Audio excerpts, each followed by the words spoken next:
The year was 2002. I was a young man who had become detached from a tour group in the midst of the Australian outback.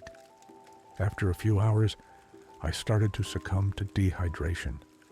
I was envisioning a plodding, labored death in the heart of nowhere. But that didn't happen. It seemed like a mirage, but the moon spoke to me.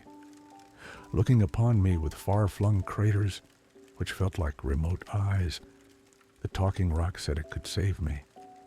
I followed a misty, moonlit trail across the arid landscape, and I eventually stumbled onto the town I'd been trying to find. Later that night, in my hotel bed, the moon called to me.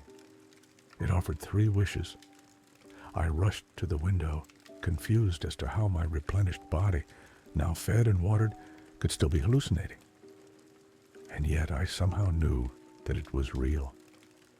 I knew the moon had saved me from the desert. What do I have to lose by making some wishes to find out? So, I wished for 3 things: money, safety, health. The creature had many conditions, but I heeded the warnings from every story I'd ever been told about both genial and ghoulish genies. The moon made the parameters of its wish-granting quite clear. No wishing for more wishes, no wishing for more wish-granters, no wishing for things to give to other people, no wishing for anything that would contradict the laws of your natural realm. The ideal wishes seemed obvious. Money. More money than anyone could ever need. Obviously, I couldn't shower loved ones with wealth. I kept my job to support my family, but I used the riches to support my own needs. There's always a catch with wishing. Becoming the wealthiest man on earth will make me a target. When I realized that, I had the idea for my second wish: safety. I was not asking for security beyond the laws of nature. I simply wanted assurance that my financial safety net, if it were ever discovered, would be protected. But what about security against the passage of time? I can't wish for immortality. I can employ the world's greatest doctors, of course, but that's not enough. Health. I specified to the moon that I was simply talking about safeguards which would abide by the laws of nature. For example, if I had a genetic proclivity towards developing certain diseases, either physical or mental, perhaps the wish-granter could provide a cure. Perhaps the moon could simply conjure a cure for every ailment that could ever face a human being. The rock conceded that even if there were no current cure for certain illnesses, it could provide a solution for every health problem that might befall a human being. The moon couldn't make me live forever, but it could ensure that I lived for an absurdly long time. I thought I'd covered all of the bases. I truly believed I'd outsmarted some sort of deity. I was a fool. I never should have made any wishes, but I certainly shouldn't have made the 3rd wish. 20 years after my Australian encounter, my wealthy and healthy life took a sour turn. The moon ensured that there would always be a cure in place for any ailment I would face. It had abolished my mental illness, thanks to a wondrous pill that I wasn't permitted to share with others. So, this November, I wasn't fazed when my doctor gave a harrowing diagnosis. Congestive heart failure, the woman tentatively said. Not to worry, I thought. The wish-granter will fix it. It gave me a pill for my mental well-being, and I'm sure it'll give me a new heart too. Perhaps it'll simply grow one for me. I waited. Like a werewolf in a kennel, I howled at the unresponsive moon for attention. Nothing. After weeks without solution, I started to feel consumed by dread. Has it forgotten about me?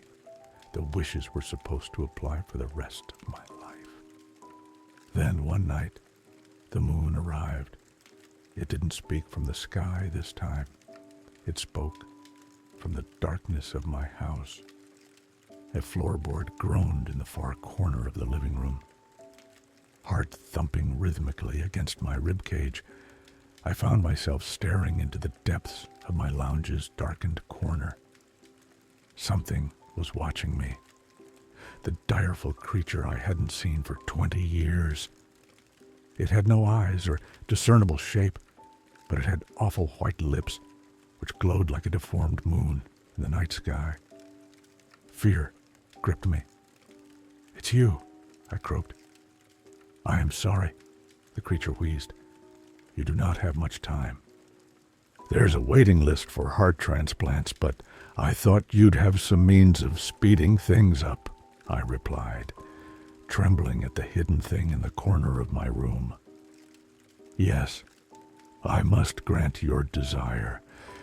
It is my only purpose," the moonmouth maliciously whispered.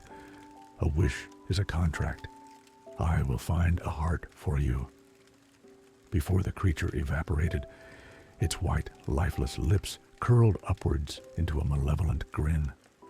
The almost human expression filled me with a feeling of terror which cannot sufficiently translate to words. Suddenly I realized the dread in my heart was more than dread. "Oh fuck," I thought, as I clutched my chest. "It's happening." An invisible blade twisted into my heart, and I felt my body seize. Blackness swallowed my surroundings. My vision faded. Just one more time, I remember thinking. Let me see Wendy and Maisie one more time. When I woke, I was in a hospital room. My chest felt light. It was the healthiest I'd felt in weeks. Wendy was sitting at my bedside, tears flooding her vacant eyes, and a smile was forcefully painted on her pale face. "You're awake," my wife whispered. I smiled. "Hello, sweetheart. I must have given you a scare. I feel much better now, though." She sobbed and squeezed my hand with tremendous strength. There was love in that squeeze, but there was also rage, inconsolable rage. "They did it, honey. They gave you. You." She moaned like a wounded animal. "You have a new heart." That explained the lightness in my chest, but it didn't explain the fear on my wife's face. Her agonized expression haunted me. Why is she so distraught? I wondered, shuddering. "Wendy," I whispered. "What's—" "Maisie," my wife interrupted, now bawling. "This evening, she was in an accident. She didn't..." Wendy didn't need to finish any of her sentences. I knew what had happened to our daughter. I knew whose heart was in my chest. I knew what the moon had done to grant my wish.